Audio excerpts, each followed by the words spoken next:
Hey guys, Dave from Dave's Lawyer Shopworks here, and another episode on our Pt14 build. This is part 14, where we're going to simply focus on checking our crankshaft end play. That's one thing that needs to be done. I didn't cover it when I did the plastic gauging. So right now I've got my bearings in the engine, my lower shells, and no need to go over that. I showed you what I was doing before, I believe. And from there we have to properly set our thrust bearing to center up, as well as check our crankshaft end play with a dial indicator. And from there I can torque my main caps down and the crankshaft will be installed. Alright, here goes. So, items we're going to need to do this. We are going to need our rear main seal lower half installed. Now, on the 440 there's a separate on the big block Dodges, there's a separate cover for the rear main seal upper shell, so we don't have to torque it down with the main cap. That'll be another little thing I have to deal with because they're special to get them sealed properly. We need our lower bearing shells in, cleaned, everything's ready to go. We're going to need our assembly lube, as well as we're going to need our torque wrenches, our crankshaft, main caps, upper bearing shells, and our dial indicator. We're also going to need a pry bar and a soft paste hammer, good sized one. Alright, let's get to it. Okay, as everything goes, first thing we got to do, we got to coat our lower bearing shells with some assembly lube. This is apparently a lube that came with a coatings kit that I purchased a while ago to coat some piston skirts with on my 408 stroker, my Dart. This stuff is supposed to be designed to be an anti-scuff coating. It's a kind of a gel paste. It's, now I say supposedly because I don't have any proof. It's used when assembling some top fuel alcohol run engines, that kind of stuff. Again, I can't say for sure, but I have used this stuff on my Darts engine with no issues, so I feel pretty confident about it. So we coat everything really good. Make sure we get those thrust surfaces. And once we coat these halves, we're going to install the upper bearing shells in the main caps and coat them as well.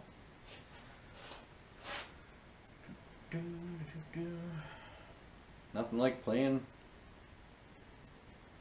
with the junk with your fingers.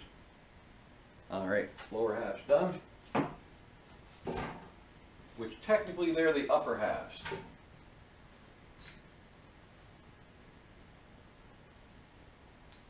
Now keep in mind you have to make sure that everything is cleaned and wiped down beforehand. You're also going to need some clean engine oil to lubricate your bolts with, or some ARP assembly lube. I happen to be out of ARP assembly lube at the moment for the bolts, but that's okay. Clean engine oil will win, no problem. So same thing, we got our bearing shells installed. We'll give them a little wipe with a rag just to get the last little bit of dust off them, and coat them with our assembly lube. And then we're ready to lay our crankshaft in. Now, if you don't have assembly lube, which it's not a requirement, you don't need it. You can go to the parts store, you can pick yourself up a $3 or $4 bottle of engine oil, whether it be 5W30, 10W30, whatever, or the stuff that you're going to actually run the engine with. Grab an extra bottle. You won't even use a third of it, honestly. But you can use that for lubricating all your head bolts, all your main cap bolts, anything that you need to specifically torque, that you need to lubricate the bolt and the head of the bolt on. Just use engine oil. This does not have to be a high dollar break the bank on every component build. Back in the day they were never done that way. It was all clean engine oil. The assembly lube is there. I have it, and I like to use it, so I keep it in stock. It is not a requirement for you.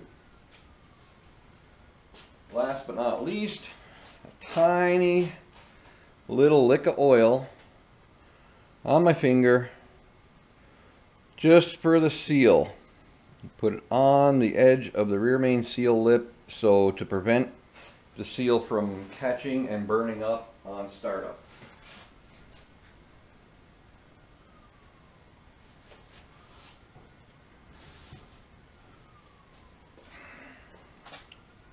All right, gently lowering the crankshaft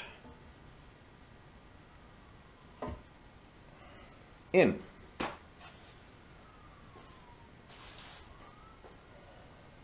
Now our main caps are all marked. On a lot of engines they are, and if they're not, what you can do is you can actually take them and you can mark them on disassembly.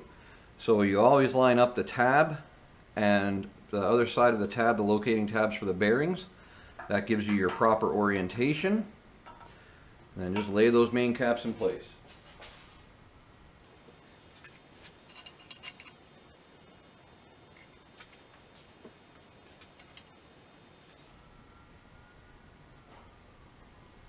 Alright, my main caps are in place. Time to get my bolts.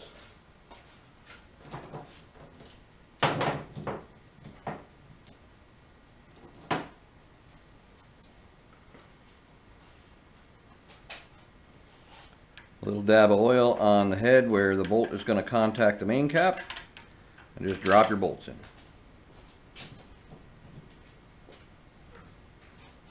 On a previous video you'd see where I kind of looked at my bolts. I didn't like them, the ones that came with this engine block.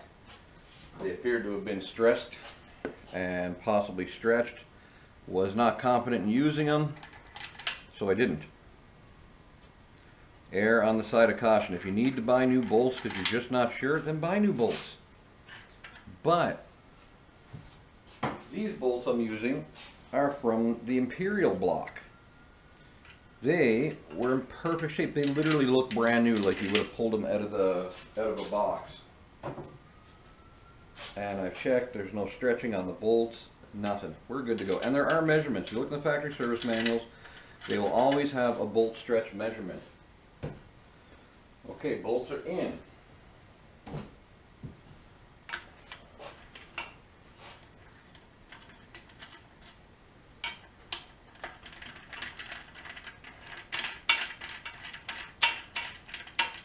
Now, depending on the engine or what I'm doing or what kind of time frames I have, I will zip these down with my impact gun, but we're not talking tightening.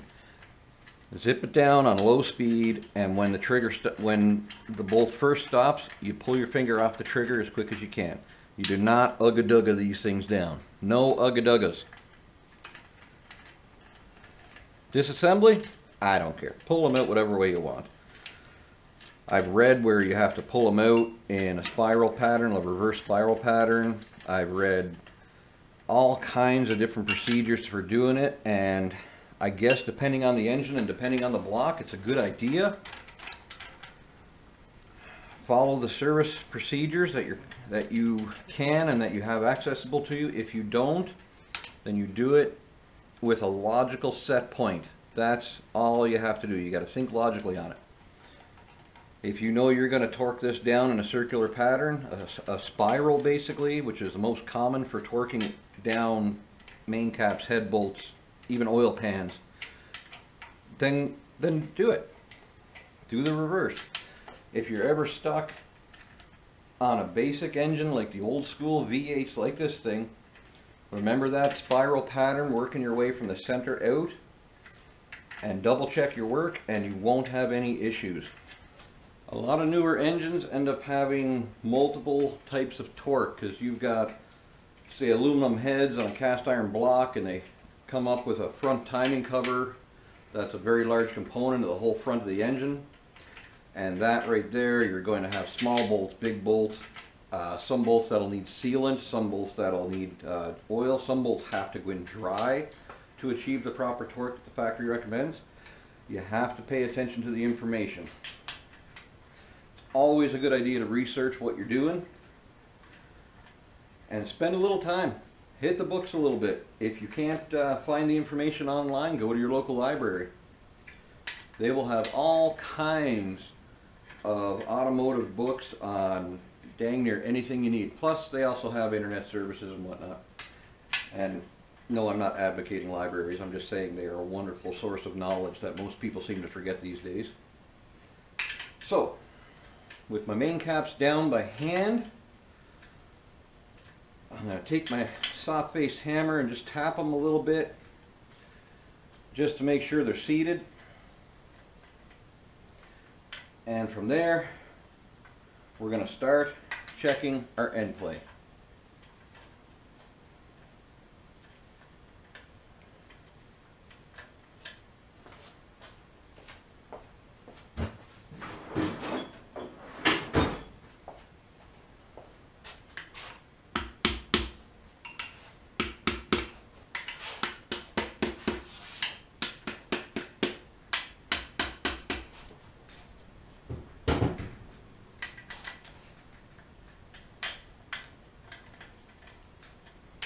I always like screwing them down by hand. I mean, like I said, I have used impact guns, air ratchets, you name it. When you work as a flat rate mechanic and time is money, you want to do the best possible job you can in the time allotted. And I'm not saying you need to cut corners, but you need to be smart with your time. So if there's ways you can do something a little bit faster and it's still going to give you the end result that you need, by all means. When I'm torquing down my crankshaft for the first time and I want to check my end play, I start by torquing all the main caps down in a spiral pattern, and I torque them down to 10 foot-pounds. That's it. It's just past finger tight, really. So here we go.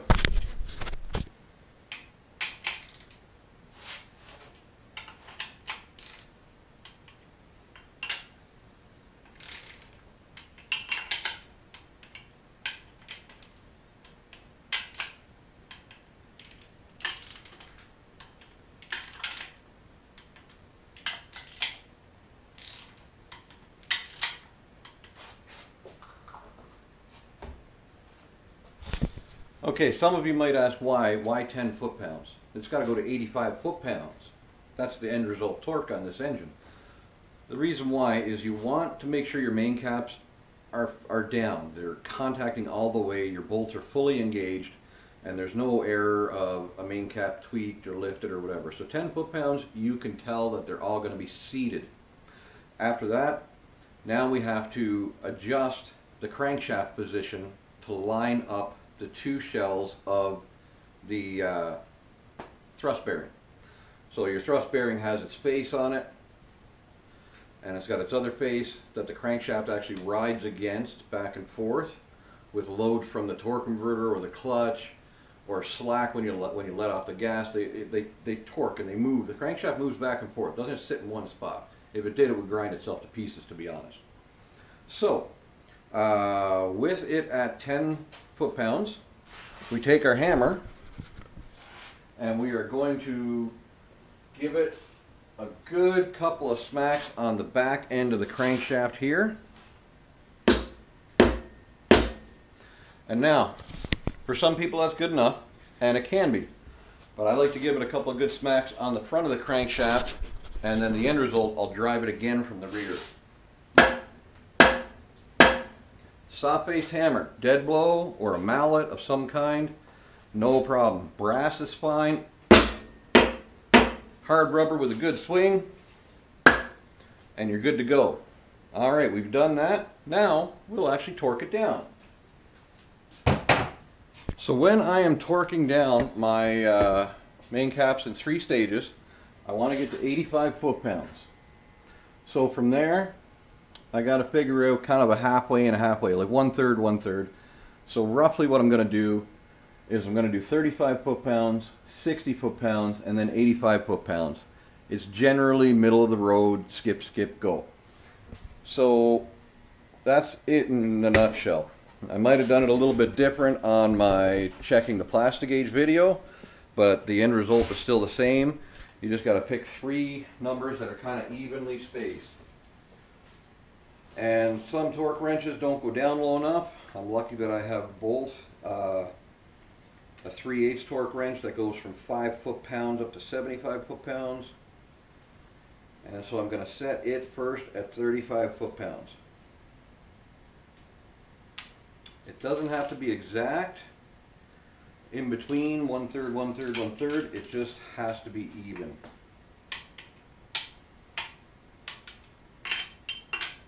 Spiral pattern.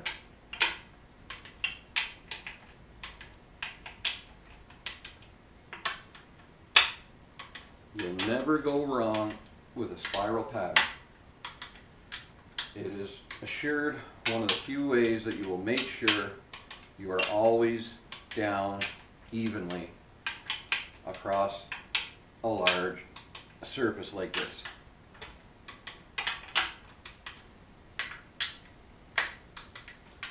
Alright, 35 foot-pounds are done. Now, we're going to go 60.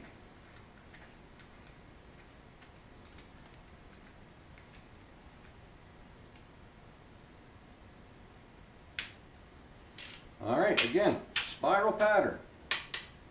Well, it sounds like I'm beating a dead horse here, but get yourself used to the simple, rudimentary skills that you need for engine assembly early on, and this stuff will not be a hard issue for you.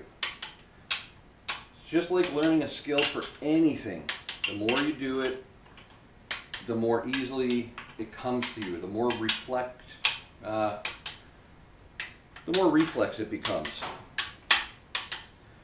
And that way you can rip through something like this, and at the end of it, you don't have to second guess yourself. So now, our final torque is going to go to 85 foot-pounds. 80, 1, 2, 3, 4, 5. Here we go.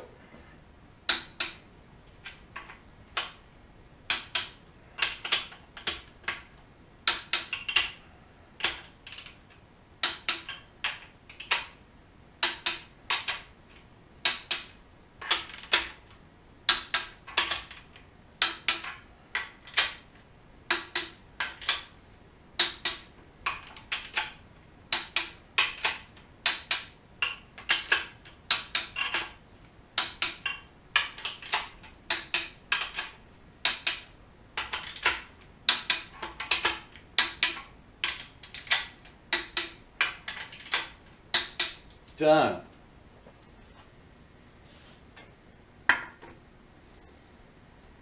So I've got my magnetic dial indicator base. Might have to play around with it a little bit. Yeah, I'm too far down. You just want it so you know it's not going to be rocking around. And from there, you simply stick it on the end of the crankshaft, preferably with the needle sitting up so you can easily see what you're doing. It might take you a time or two to get it right, but overall this is the idea. There. Alright, next up, pry bar.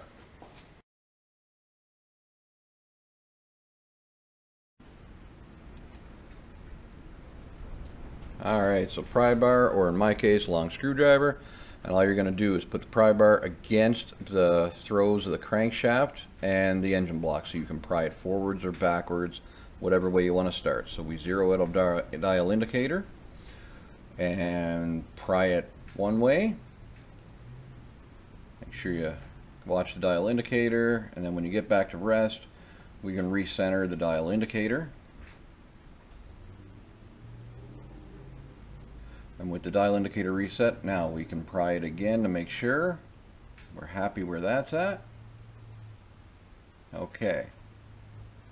So from there, all we got to do is pry the opposite direction and measure what we got. We hold it forced over, and in doing so, that gives us our total thrust going one way and our total thrust going the other way. Add it all together, and what you're going to find out for our instance is we got about 4 thou end play, and that's perfect because we want a 2 to 7 thou end play on our crank, and we're good to go. So that's it in a nutshell, guys. Simple, easy. We torqued our main caps down to 10 foot-pounds. We drove the crankshaft forwards and backwards with a soft-based hammer. If you don't have a soft-based hammer, use a block of wood and a hammer. Anything to save putting metal to metal contact, obviously, on your crankshaft in any direction, any surface. So from here, I can go ahead and put my rear main seal in and actually flip it over and get ready to start installing pistons. And I am looking forward to that. Anyway, guys, please like, subscribe, and share. I really appreciate you checking out these videos. I know some of them kind of get a little long. I'm doing my best, but I don't want to miss anything for any of you. I really appreciate you checking them out. Thank you very much. Have a good night.